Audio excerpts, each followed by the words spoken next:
I started working on in 2020 and I launched it late 2022. And it's sustainable, low impact, technical rain and snow wear. It's really meant for, a more kind of urban environment, but with the quality and functionality of a standard and, high-end like rain jacket or down jacket. So I use 100% recycled materials and 100% recycled down, work with ethical manufacturing. And so the intention was to have technical, functional rain or outerwear that doesn't jeopardize aesthetics or style, and then is a lower impact option than what's currently offered in the market. You're listening to Customer Growth Sessions, presented by Intergrowth, where we talk through strategies to help up-and-coming e-commerce businesses bring in more customers. I'm your host, Pat Ahern. Let's jump in. All right, listeners, welcome to the latest episode of Customer Growth Sessions. Today, I'm thrilled to have Alex Dean, the founder over at Adhere To. Alex, welcome to the podcast. Thank you for having me. Thank you. I'm excited to jump in. There's a lot of good stuff we're going to get into. To start out, give us an overview. What is Adhere To?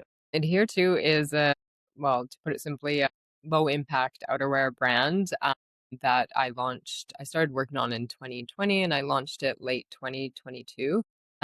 It's sustainable, low impact, technical rain and snow wear. It's really meant for, a more kind of urban environment, but with the quality and functionality of a standard and, high-end like a rain jacket or down jacket. So I use 100% recycled materials and 100% recycled down, work with ethical manufacturing. And so the intention was to have technical, functional rain or outerwear that doesn't jeopardize aesthetics or style, and then is a lower impact option than what's currently offered in the market. So, yeah. So, Alex, you have an amazing background in fashion, product development. What led you to actually start Adhere To? I had worked at Lululemon for most of my career at the time, and I worked in outerwear, specifically women's outerwear at Lululemon. And really, I just loved outerwear, the complexity of it all. And living in Vancouver in general, I saw a huge gap of outerwear that had these certain type of aesthetics I was looking for, a little more fashion based, and then also a lack of sustainable options. So a lot of outerwear is very notorious for being a bit more harmful for the environment just based on the materials used. So I saw this gap, I guess, and I wanted to, fill it and try to see what I could come up with, because I had a huge passion for it. And I just wanted to combine my three, pillars of sustainability, aesthetics, and functionality, and combine them all into one and not compromise one for the other. I love it. I love it. And I'm so excited to pick your brain on product development, specifically for outerwear. I think a good place to start would be, high level. Let's say that you want to own the entire supply chain process. You want to own every step of building let's say like a good rainproof jacket for your business. Ballpark, how many different vendors would you say you need to have relationships with in order to build this product from beginning to end? Yeah. So when I was starting working on this brand, it took me about a year and a half to 2 years to really vet and find the right supply chain of the manufacturers and partners I wanted to work with. So outerwear can involve so many different items in different materials that have to come into one to the manufacturer, the garment factory. And so trying to find the right suppliers that meet all the criteria I was looking for and the quality, it depends. But for me, I tried to really narrow it down, and I tried to keep the footprint really small and keep it to, so currently I have with trim suppliers, down supplier, seam tape, labels, all that, et cetera, fabric. I have about 5 or 6 that I work with continuously. Because the thing with suppliers, and they typically they specialize in certain items. So you can't get where you might get your seam tape, you might not be able to get where you get your the hardware that I use. So I tried really hard to keep it narrow and try to find the best that I could, work with as much as possible and not go all over the place. Another part of it too with me is I work with all suppliers directly. A lot of times you can have the garment factory source for you. So you have you don't have visibility to where this item's actually coming from. So each item, every component to the garment is something that I've sourced. I've vetted this supplier. I ensure that they meet the standards that I'm looking for. So that's, yeah. So, excuse what is probably a really ignorant question, but can you give us a high level overview? Let's say that I'm looking to design a waterproof jacket, starting Yeah. with actual product designs up to the finished product, let's say that arrives in, a large crate at your doorstep or at your warehouse. Can you give us a high level breakdown? Like, what are the various stages that go into that product development life cycle? Well, from back, if you do want me to take it down to like design or, Let's go really, really rudimentary with this. well, this is my process, but again, people might have a different way.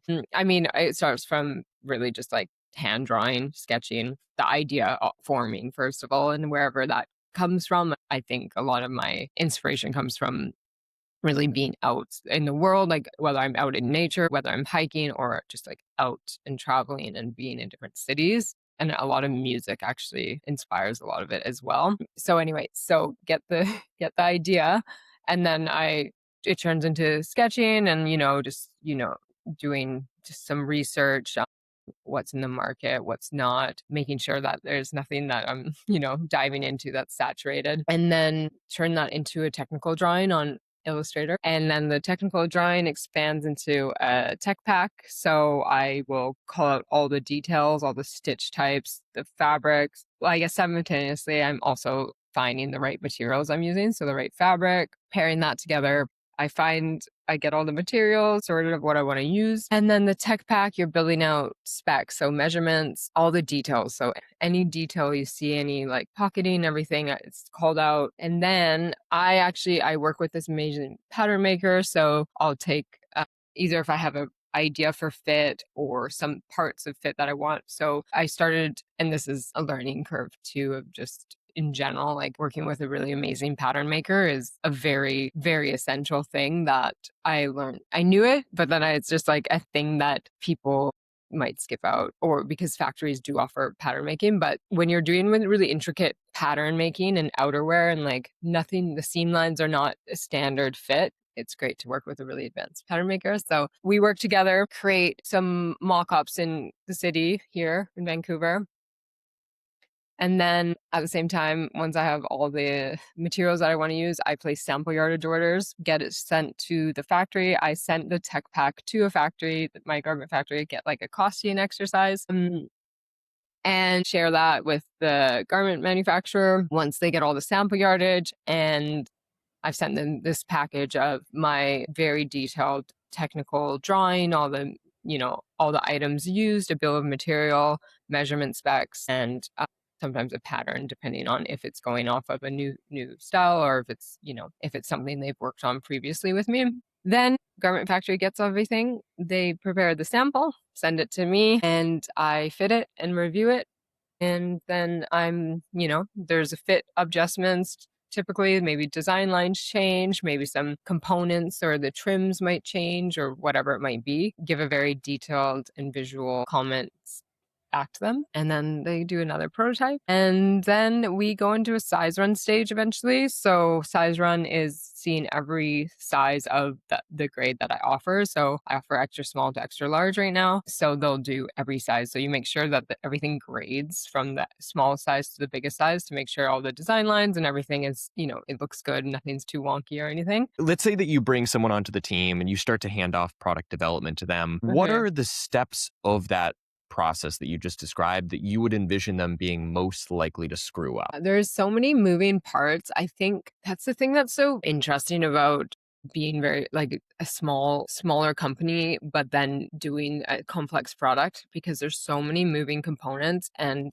I'm involved with every like supplier. I'm generally chatting with them, and so it's just like maybe it's the flow and like the communication needed and having to be on top of all of these moving parts in order to make it into one. You have to funnel everything into one point so the garment factory can create the whole item together with everything and get it delivered on time. So I don't know if it's more the like nuances of the process itself. And because a lot of times too, when you're in a big company, you're not touching all these things. You're touching parts of it. So maybe it's that a bit, but yeah, it's hard to say. It depends on their No, background, definitely. I guess. Yeah. Hey, listeners, reaching out with a big favor request. If you have taken anything of value away from the podcast, could you take a minute and leave us a review on whatever podcasting platform you're tuning in on? Whether that be Apple, Spotify, you name it, it would mean the world to us. Helps other listeners just like you to find the podcast and helps us to grow our following. Similarly, if you're on YouTube, give our page a follow, give this video a thumbs up. It all, again, helps us to grow the podcast. With that, back to the show. The reason I wanted to ask about that specifically is for any listeners here that are maybe in the early stages of designing a clothing line. I would imagine they're listening to this and saying, wow, this is great. Now I have my high level roadmap of what I need to work on. And I'm Yeah. curious for that person who has never designed an item of clothing before. Maybe we simplify it. Yeah. Maybe we go like to That's, t-shirt or, a pair of pants, let's say, rather than like an outdoors jacket. But I'm yeah. curious if you can give like one or two areas that you think that Yeah. individual is really likely to screw up the first time through. Yeah. Okay. That's that bit simpler. Honestly, it's the first initial tech pack and what you go out to the factory with. And so ensuring that you have all the right details, I would say the most important thing. And if it's just a t-shirt and you have a t-shirt sample that you love the fit on, send the reference sample with your marked design lines on it for the garment factory. Or if you're working with a pattern maker, they can make the pattern based on that. I think the most important thing is having a really dialed technical package going into it and having a pattern made. If you have t-shirts are, it can be, depends on your garment factory as well. Like, something simpler. Generally garment pattern or the factory can make decent patterns for simpler items, but when it gets a bit more complex, it's great to be able to get something made and have it and try on and do it in like muslin, and just do a checkpoint before sending it out. I think getting all your ducks in a row before you even reach out to the factory is an essential part. And another thing too with garment factories, depending on what the type of garment factory is, but certain garment, like I guess quality garment factories, if they see a really like sloppy first tech pack, they might not choose to work with you or be very hesitant just based on my experience because of who I work with and how I know when I chat with them, how they perceive new clients and often turn away people. So there is just getting everything aligned. And I would say if you're able to work with an expert in that field, because getting it all set up and those initial investment costs go so much further than just trying to like wing it and do it. You'll waste your money and time in the end. So I think that's the essential part. I love it. The next question I was going to ask you, which I'm going to completely scrap this question based on what you shared, is I was envisioning asking, okay, how do you find a great garment factory, Yeah. especially if, let's say they're on the other side of the world? What I'm hearing though is if you've never gone through this process before and you send, maybe a half-baked tech pack over to a really good garment factory, you're probably not going to hear back or they might reject you. So maybe a better question, instead of how do you find a great garment factory, how do you deliver a really exceptional tech pack that's well thought out?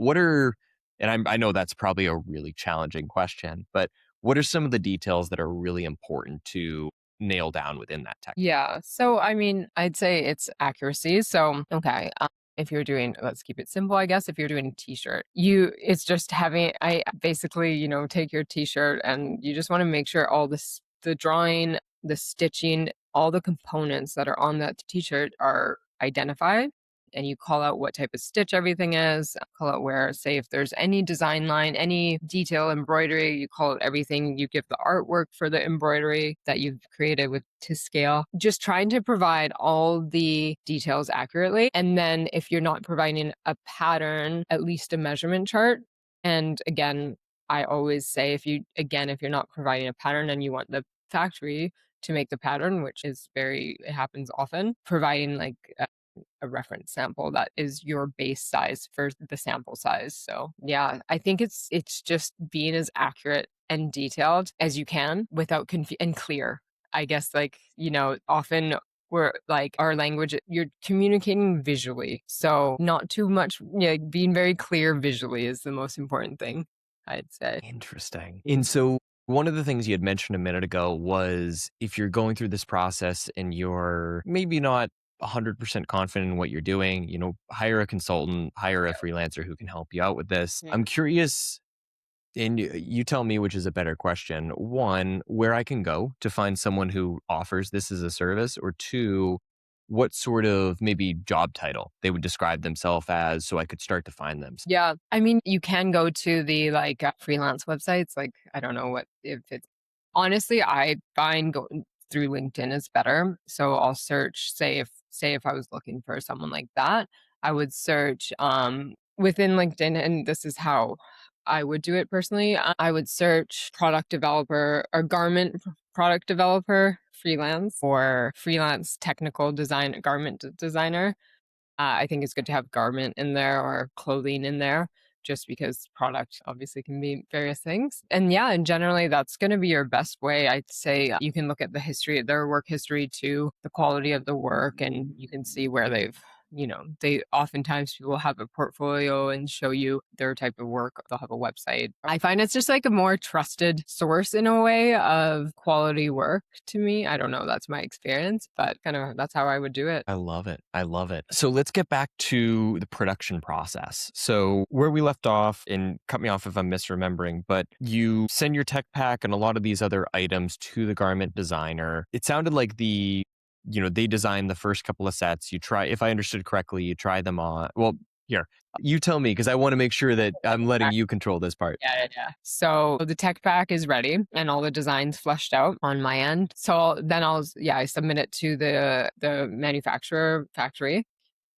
They review it. I'll often ask for a costing exercise based on that. So I'll have my materials pretty set, and then especially the fabric at that point. So I'll have a fabric cost already from the fabric supplier, so they can kind of gauge. And if I have a pattern, they can kind of look at consumption to see how much fabric's used, so they can give me approximate costing with that. Of course, you have your material cost, and then you have the cost of the actual labor to create the item. Sometimes there's surcharges too when you're doing small units as well, so you just account for that. So then we say, okay, great, let's go. And then they create the sample, and then once I receive the sample, I do a fitting session and then send comments, update the tech pack based on that. And that for outerwear, typically it's like 2 to 3 sample rounds. Generally, outerwear, there's just so many details. It just really depends on if it's based on something new or based on something previous in our collection. And then size run stage. And then after size run, where you're looking at all the grading of everything, you go into what we call a PP sample, pre-production sample. Sometimes it depends, size run, like if there's absolutely no changes, everything's dialed, then that's great. So that pre-production sample is kind of what they follow to base the bulk production on. At that time too, and prior to, you're placing fabric orders for bulk materials and cut orders and everything based on the units you're ordering. And then also, should you be doing any like trim development? So I design, all my trims are customized, so sometimes I might need to design a new trim. So you want to do that as early on as possible, because that's a process in itself. And then also, once I know my materials, I start doing what's called lab dipping. So that's getting your custom colors lab dipped based on a Pantone. So you're matching, and any materials you're using or trims, you'll go through that process with it as well. So the idea is by, say, last sample round or as soon as possible, or even size on stage. It really depends. Every brand has a different type of calendar they follow,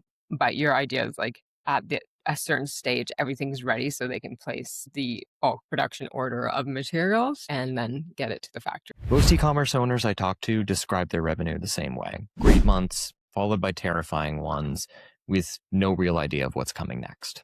So they sit on their cash instead of reinvesting it, and the business stalls out. The root cause is almost always coming down to only having 1 or 2 ways to acquire customers, none of them being extremely reliable. At Intergrowth, we help build diversified customer acquisition systems through SEO, meta ads, and content marketing, so that your revenue becomes something that you can actually plan around. Book a complimentary strategy session at intergrowth.com intergrowth.com/CGS. Once again, that's intergrowth.com/CGS.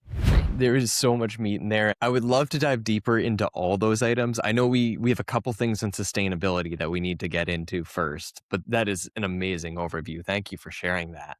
Yeah, no. On the sustainability front, sustainability is a huge part of why you started Adhere To. One of the big things that you'd shared with me just when we were chatting before this is you've put so much time and effort into looking into the certifications that every supplier you work with has that to verify that they're doing things as sustainably as possible. Can you walk us through what are some of those certifications that I should be looking for if I'm trying to produce clothing and I really want to take that same sustainability? Yeah. So, I mean, there's different ones for different types of materials, but some broader ones are Blue Sign. Blue Sign is it's like it's overarching, I guess. So all of my material suppliers are Blue Sign approved. So this is based on more trims or fabrics or, any seasonings in that you could be using. So they look at how their items are produced, how like the manufacturing process of it, and then also the ethics behind the company and ensuring how they treat their employees. And then there's Okotex, which is another one, and that's